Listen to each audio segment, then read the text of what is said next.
ফাঁসির সাজা বাতিলের দাবিতে এবার আন্তর্জাতিক আদালত এবং জাতিসংঘের মানবাধিকার কাউন্সিলে নালিশ জানাতে যাচ্ছেন বাংলাদেশের সাবেক প্রধানমন্ত্রী শেখ হাসিনা। শেখ হাসিনার পক্ষ থেকে লন্ডন ভিত্তিক বিখ্যাত আইনি সেবা প্রদানকারী প্রতিষ্ঠান বা ল ফার্ম কিংসলি ন্যাপলি এলএলপি বাংলাদেশের আন্তর্জাতিক অপরাধ ট্রাইব্যুনাল বা আইসিটিকে এই বার্তা দিয়েছে। ল ফার্মটি গত 30 মার্চ ইমেলের মাধ্যমে বাংলাদেশের সাবেক প্রধানমন্ত্রীর সাজা বাতিলের দাবিতে আইসিটিকে এই আইনি নোটিশ পাঠায়। ওই নোটিশে সুনির্দিষ্ট 4টি দাবি তুলে ধরে ল ফার্মটি জবাব দেওয়ার জন্য 14 দিনের সময় বেঁধে দিয়েছে। বলেছে 14 দিনের মধ্যে চিঠির জবাব না পেলে বিষয়টি নিয়ে তারা আনুষ্ঠানিকভাবে আন্তর্জাতিক অপরাধ আদালত বা আইসিসি এবং জাতিসংঘের মানবাধিকার কাউন্সিলে যাবে, যার অর্থ হলো আন্তর্জাতিক পর্যায়ে মামলা লড়ার আগে শেখ হাসিনা একটি প্রি অ্যাকশন প্রোটোকল পাঠালো, যেটির মাধ্যমে জাতিসংঘ মানবাধিকার কাউন্সিল কিংবা আন্তর্জাতিক অপরাধ আদালতে যাওয়ার পথ তৈরি হয়।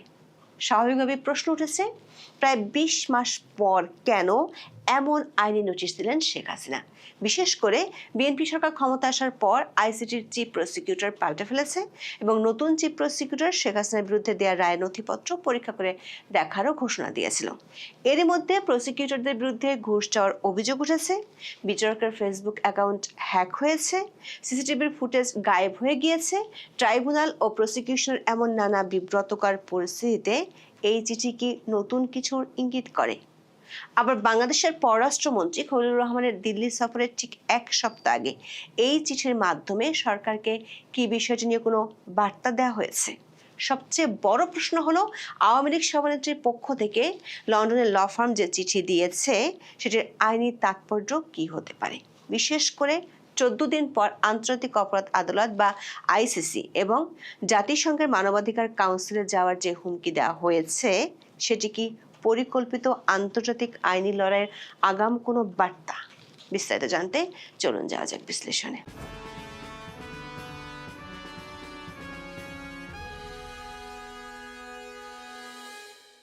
বাংলাদেশের সাবেক প্রধানমন্ত্রী শেখ হাসিনা দেশ ছেড়েছেন 20 মাস হতে চলল। এর মধ্যে বাংলাদেশে অন্তর্বর্তীকালীন সরকারের শাসনামল শেষ হয়েছে এবং গত 12 ফেব্রুয়ারি অনুষ্ঠিত সাধারণ নির্বাচনের মাধ্যমে তারেক রহমানের নেতৃত্বে বিএনপি 2/3 সংখ্যাগরিষ্ঠতা নিয়ে সরকার গঠন করেছে। মানবতাবিরোধী অপরাধে যুক্ত থাকার অভিযোগে গত বছর 17 নভেম্বর আন্তর্জাতিক অপরাধ ট্রাইব্যুনাল শেখ হাসিনাকে একটি মামলায় মৃত্যুদণ্ড দেন। এছাড়া অন্য কয়েকটি মামলায় তার বিভিন্ন মেয়াদে কারাবাসের সাজা ঘোষণা করা হয়। গত 20 মাসে ট্রাইব্যুনাল এবং বিচারের বিরোধিতা করে শেখ হাসিনা অনলাইনে বক্তব্য দিলেও তার পক্ষ থেকে কোনো সরাসরি আইনি পদক্ষেপ নেওয়া হয়নি। এই প্রথমবারের মতো বাংলাদেশের আন্তর্জাতিক অপরাধ ট্রাইব্যুনাল বা আইসিটিকে তার পক্ষ থেকে চিঠি দেওয়া হয়েছে। চিঠিটি দিয়েছে যুক্তরাজ্যের লন্ডন ভিত্তিক বিখ্যাত আইনি প্রতিষ্ঠান কিংসলি ন্যাপলি। 1937 সালে প্রতিষ্ঠিত লন্ডনের কিংসলি ন্যাপলি একটি অত্যন্ত মর্যাদাপূর্ণ এবং বহুমুখী ল ফার্ম। 30 মার্চ পাঠানো এই চিঠিতে অবিলম্বে ট্রাইব্যুনালের আদেশ বাতিলের দাবি জানানো হয়েছে।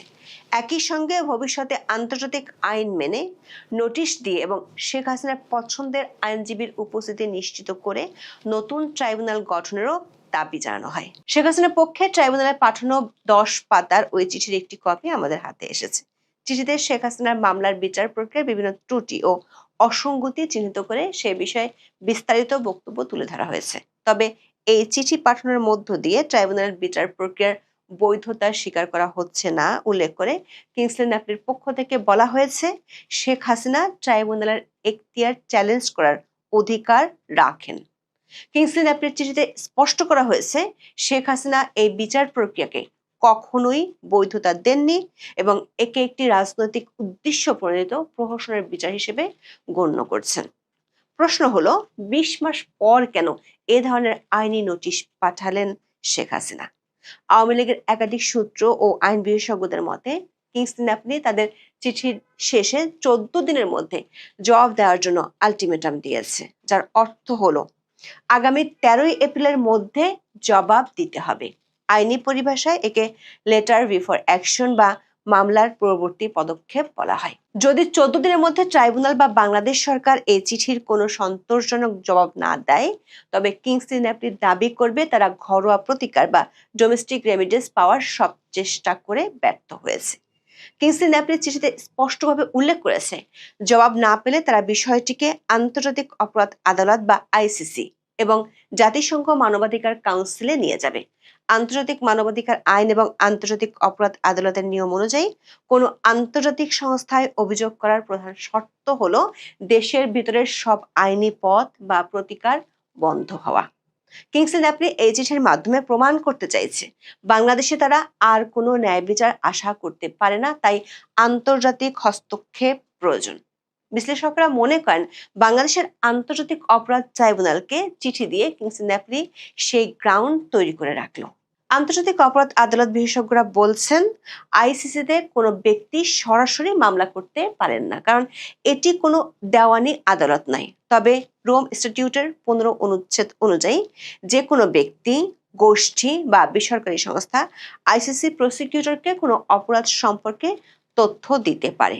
কিংসলি ন্যাপলি আইসিসির প্রসিকিউটর বরাবর একটি বিস্তারিত প্রতিবেদন জমা দেবে, যাকে বলা হয় কমিউনিকেশন।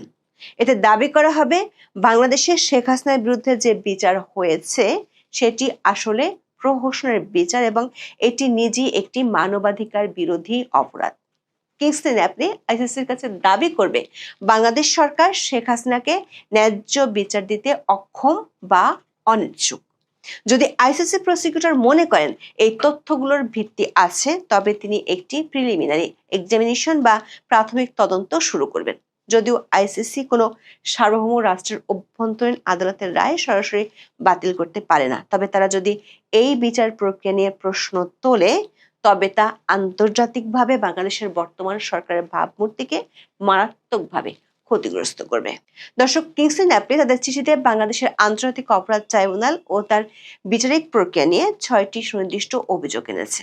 চিঠিতে উল্লেখ করা হয়েছে শেখ হাসিনার বিচার এমন এক বৈরী পরিবেশে অনুষ্ঠিত হয়েছে যেখানে আওয়ামী লীগ ও সমর্থকদের বিরুদ্ধে অন্তর্বর্তীকালীন সরকারের ধারাবাহিক নিবর্তন ও নির্যাতনমূলক পদক্ষেপ চলমান ছিল।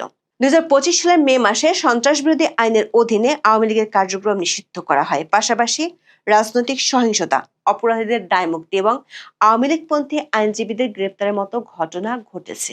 এমনকি আওয়ামী লীগ সম্পৃক্ত আইনজীবীদের উপর শারীরিক হামলা চালানো হয়েছে বলেও দাবি করা হয়। চিঠিতে এরই মধ্যে আইসিটি নিয়ে আন্তর্জাতিক বিশেষজ্ঞরা যেসব অভিযোগ তুলেছেন সেগুলোর রেফারেন্স তুলে ধরে শেখ হাসিনার বিচার প্রক্রিয়ার 4টি মৌলিক অধিকার লঙ্ঘনের অভিযোগ আনা হয়েছে। চিঠিতে বলা হয়েছে শেখ হাসিনা মামলার বিচার করার কোনো আইনি এখতিয়ার আইসিটির নেই, কারণ 1973 সালের আইসিটি আইনটি মূলত 1971 সালের মুক্তিযুদ্ধের সময় সংঘটিত গণহত্যা, মানবতার বিরুদ্ধে অপরাধ ও যুদ্ধাপরাধের বিচারের জন্য প্রণয়ন করা হয়েছিল। নির্দিষ্ট ঐতিহাসিক সময়কালের বাইরে এই ট্রাইব্যুনালের বিচার করার কোনো ম্যান্ডেট ছিল না। কিন্তু 2024 সালের আগস্ট মাসে অন্তর্বর্তী প্রশাসন জুলাই মাসে বিক্ষোভের সঙ্গে সম্পর্কিত অপরাধের বিচারের জন্য এই আইন সংশোধন করে, যা ট্রাইব্যুনালের সাংবিধানিক উদ্দেশ্যের বাইরে একটি বেআইনি সম্প্রসারণ। জুলাইয়ের সময়কার ঘটনাবলী বাংলাদেশের সাধারণ ফৌজদারি আদালতের এখতিয়ারভুক্ত বিষয়। বর্তমান ট্রাইব্যুনাল আন্তর্জাতিক আইন, বিশেষ করে আইসিসিপিআর এর 14-1 অনুচ্ছেদ অনুযায়ী স্বাধীন ও নিরপেক্ষ বিচার নিশ্চিত করতে ব্যর্থ হয়েছে বলে শেখ হাসিনার পক্ষ থেকে দেওয়া চিঠিতে মন্তব্য করা হয়েছে। চিঠিতে বলা হয় আইসিটির বিচারিক বেঞ্চ এবং প্রসিকিউটর টিম বিরোধী দলীয় রাজনৈতিক সংশ্লিষ্টতা থাকা ব্যক্তিদের দ্বারা পুনর্গঠন করা হয়েছে। আগের বিচারকরা আনুষ্ঠানিকভাবে অবসরে যাওয়া কিংবা অপসারিত হওয়া সত্ত্বেও তাদের কোনো ব্যাখ্যা ছাড়াই সরিয়ে দেওয়া হয়। পরে অন্তর্বর্তী সরকার হাইকোর্টের 23 জন অতিরিক্ত বিচারক নিয়োগ দেয় এবং কয়েকদিনের মধ্যে সেখান থেকে 3 জনকে নিয়ে আইসিটির নতুন বেঞ্চ গঠন করা হয়। এছাড়াও ট্রাইব্যুনালের চেয়ারম্যান বিচারপতি গোলাম মর্তুজা মজুমদার এবং বিচারপতি মহিদুল হক এনাম চৌধুরীর সঙ্গে বাংলাদেশ জামাতে ইসলামের সংশ্লিষ্টতার অভিযোগ রয়েছে বলে চিঠিতে উল্লেখ করা হয়। অপর বিচারক বিচারপতি শফিউল আলম মাহমুদের সঙ্গে বিএনপির প্রকাশ্য সম্পর্ক রয়েছে এবং তাকে ট্রাইব্যুনালে নিয়োগের মাত্র 6 দিন আগে হাইকোর্টের বিচারক হিসেবে নিয়োগ দেওয়ার কথাও চিঠিতে উল্লেখ করা হয়েছে।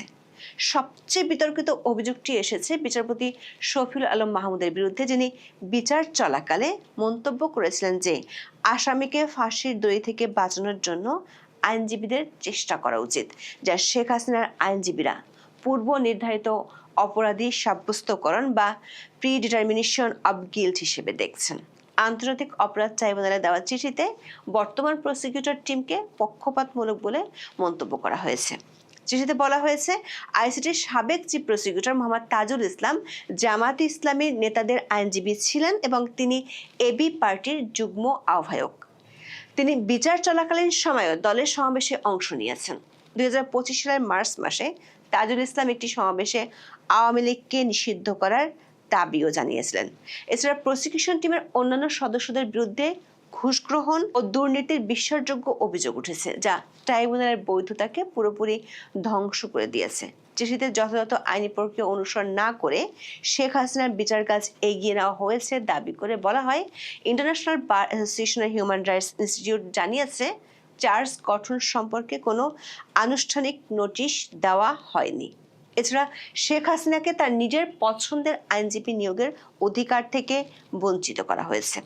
রাষ্ট্রনিযুক্ত আইনজীবীর সঙ্গেও শেখ হাসিনার যোগাযোগ বা নির্দেশনার কোনো সুযোগ ছিল না।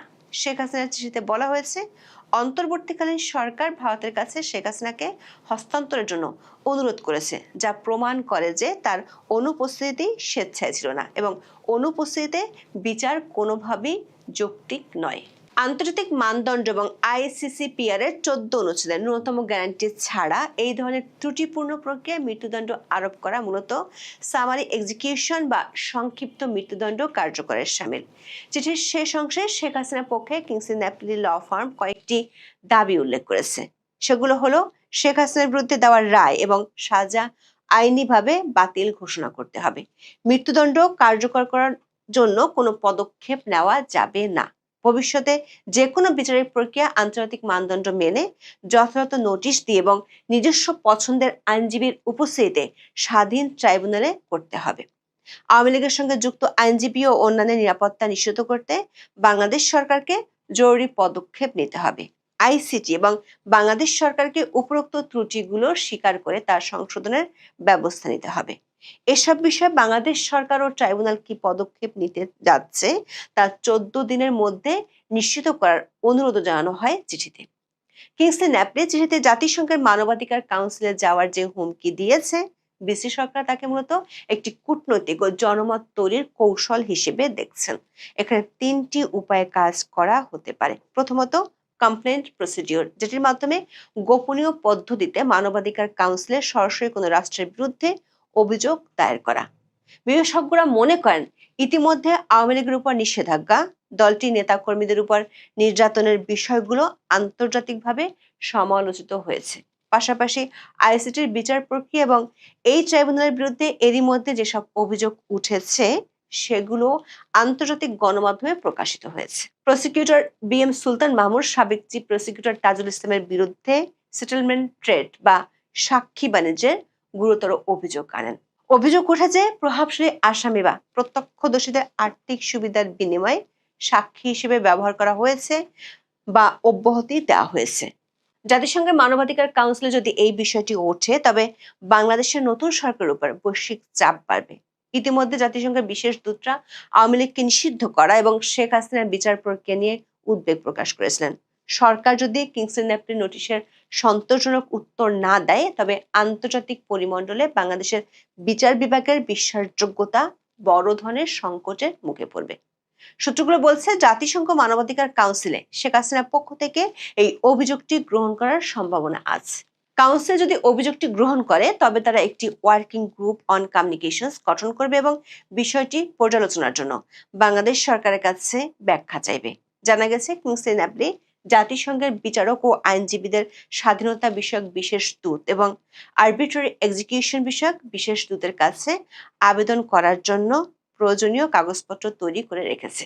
যেহেতু শেখ হাসিনাকে মৃত্যুদণ্ড দেওয়া হয়েছে, তাই তার আইনজীবীরা জরুরি আবেদন বা আর্জেন্ট অ্যাপিল করতে পারেন।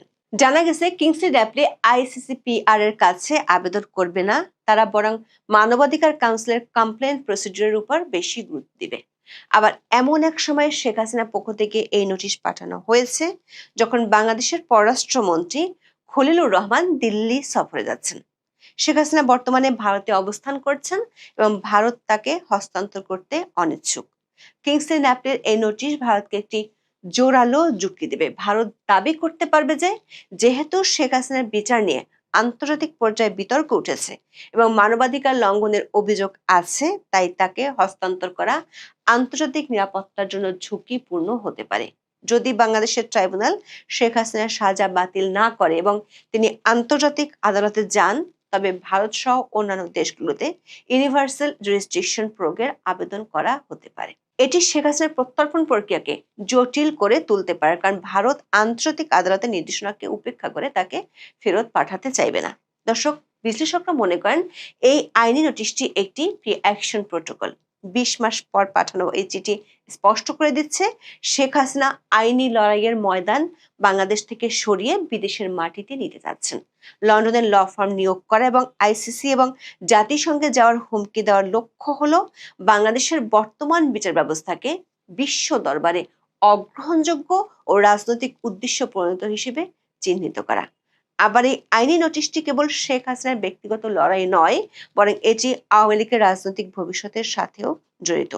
আওয়ামী লীগ এই চিঠিকে তাদের রাজনৈতিক কামব্যাকের একটি হাতিয়ার হিসেবে দেখছে। এখন এ পর্যন্ত। সবাই ভালো থাকুন, সুস্থ থাকুন, নিরাপদে থাকুন। দেখা হবে আগামী পর্বে।